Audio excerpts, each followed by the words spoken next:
Good morning, my dear students. This is Neeraj Kumar, your English teacher. Today as well, I am here to continue chapter The Last Leaf. I hope you will be listening to me very carefully.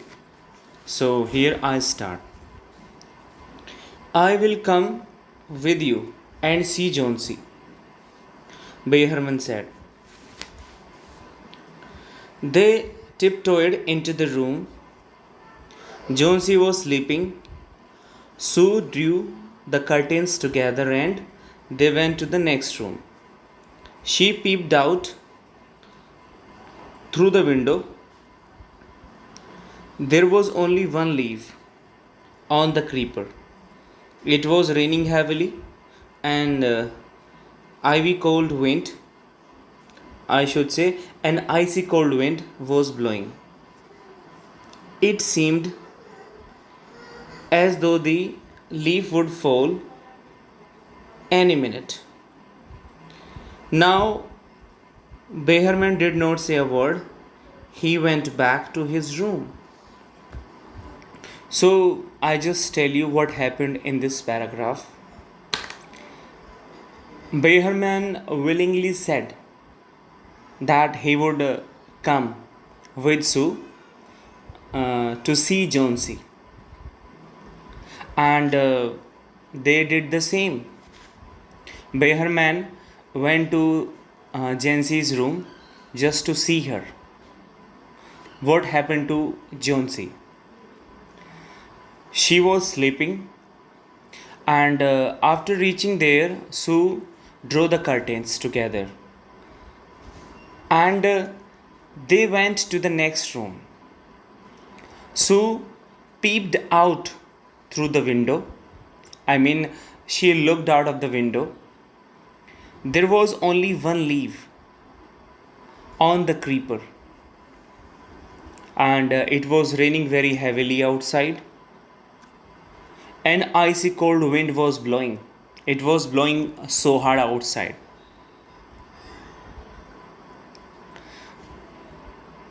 They felt that just because of this heavy rain, the last leaf would fall any time.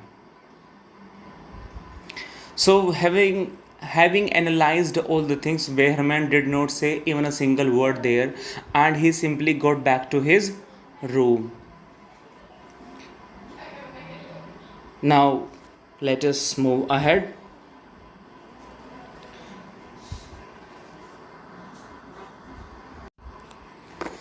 Now, let us move ahead. Jonesy woke up next morning. In a feeble voice, she asked Sue to draw the curtains. Sue was nervous. She drew back the curtains very reluctantly. Oh, Sue exclaimed as she looked at the vine creeper. Look, there is still one leaf on the creeper. It looks quite green and healthy. In spite of storm and the fierce winds, it did not fall. Now, in this paragraph, I tell you what happened there. It was next morning when Jonesy woke up and in a very low voice, in a very weak voice, Jonesy asked Sue to draw the curtains. Sue was very nervous at this. She drew back the curtains very reluctantly, means she was not interested. She was not desirous to do so. Still, she did that.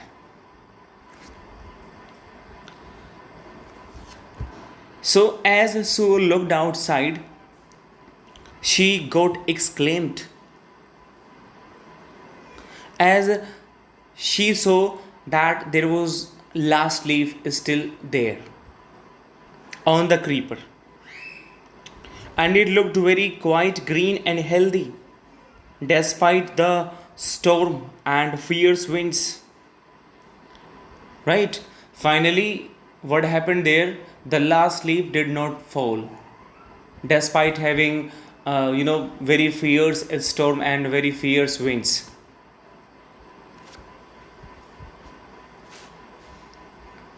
Now let us continue. I hope you understand so far.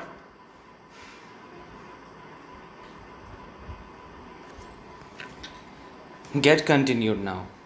I heard the wind last night, said Jonesy. I thought it would have fallen.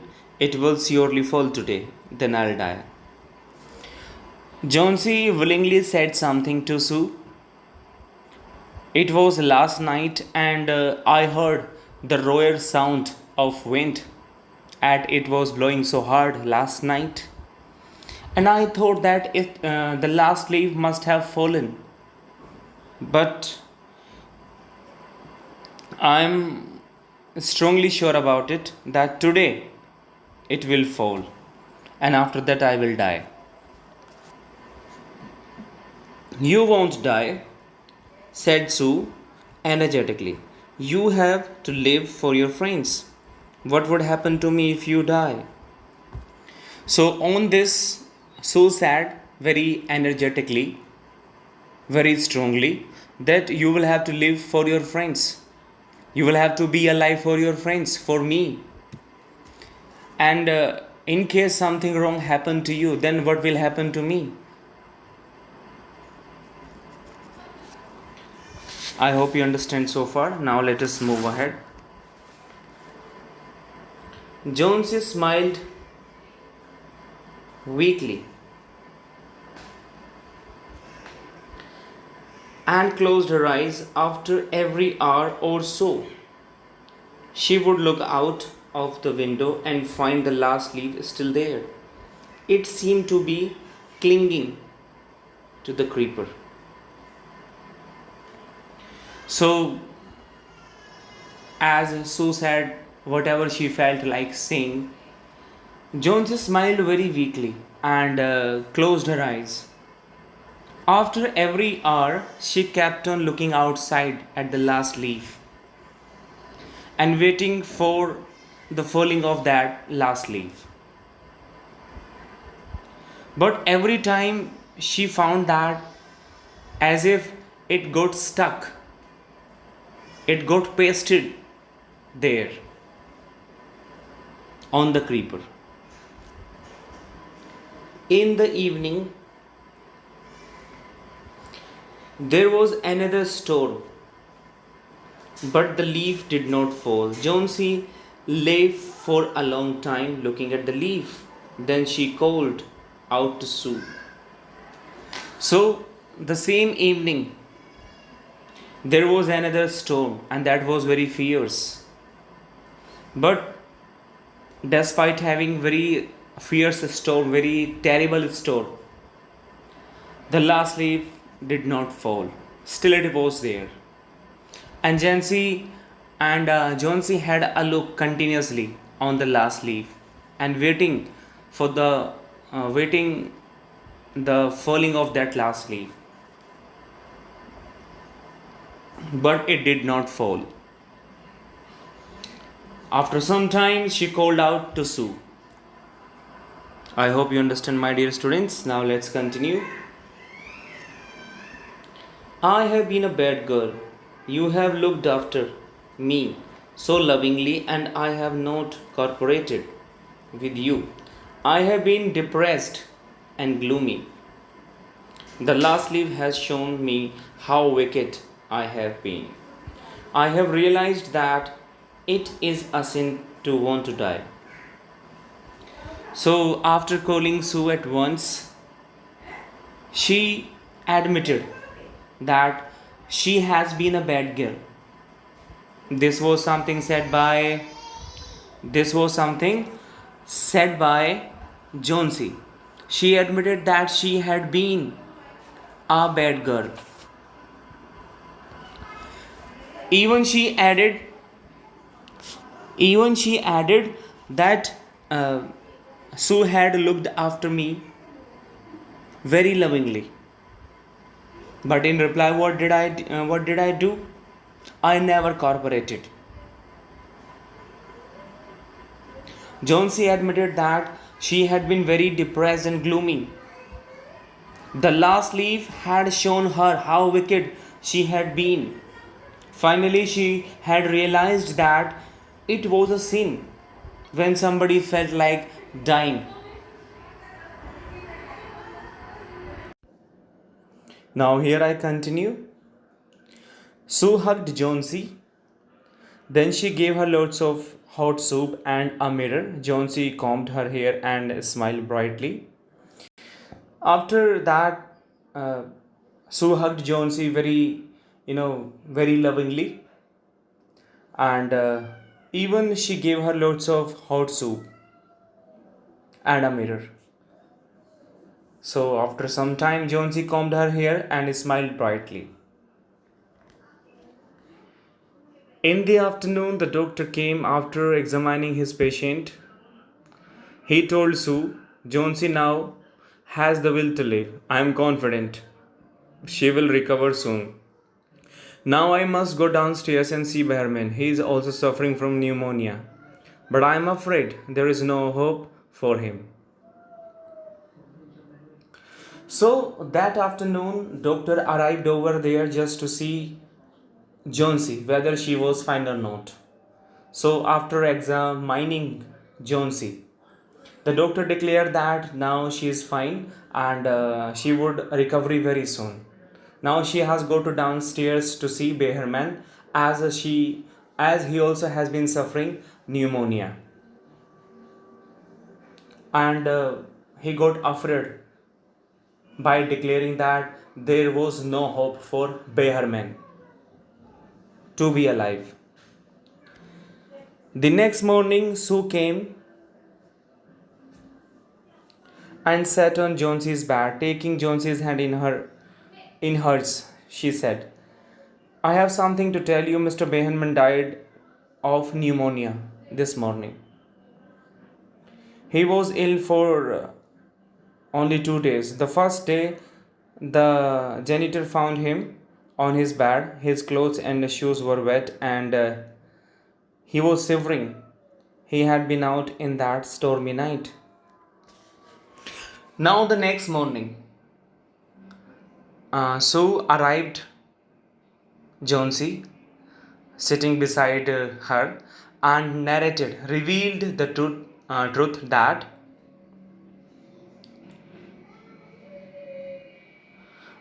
she had something to tell Jonesy. She revealed that Mr.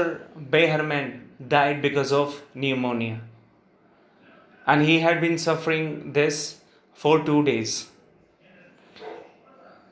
People around him found him dead and his all the clothes were wet, right? And even the shoes were also wet and he was shivering, right? That means before dying,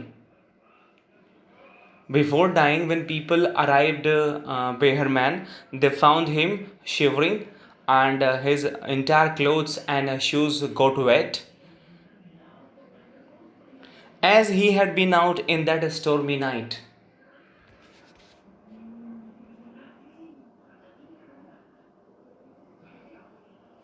Now let's continue, my dear students.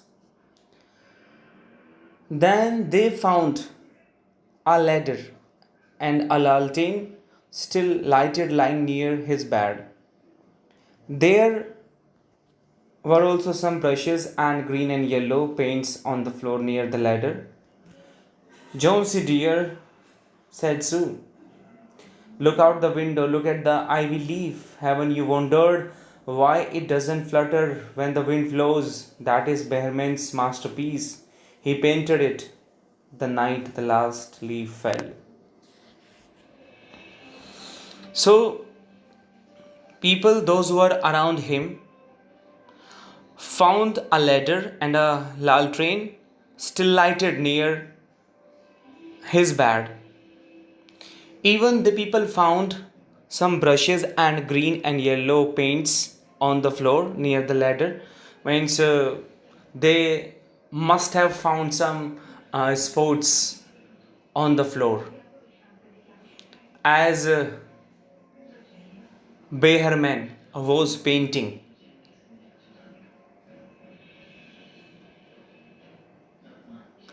Jonesy finally said, not Jonesy, Sue finally said to Jonesy that please just look out of the window. Look at that ivy leaf. Haven't you been shocked? Why doesn't it move? Why doesn't it shake when the wind blows? I just want to tell you, my dear Jonesy, uh, the original last leaf fell off that ivy creeper, from that ivy creeper, and means that night Behrman just went there and made his masterpiece. He painted it that night when the last leaf fell. So, what actually in the last of the story so wanted to say that it was sacrifice of Behrman. Behrman sacrificed his life for making his masterpiece for you because he wanted to see you alive. He came to know about the treatment that would cure you. So he had been outside in that stormy night and kept on making his masterpiece for you. And just because of making you alive, he sacrificed his life. His masterpiece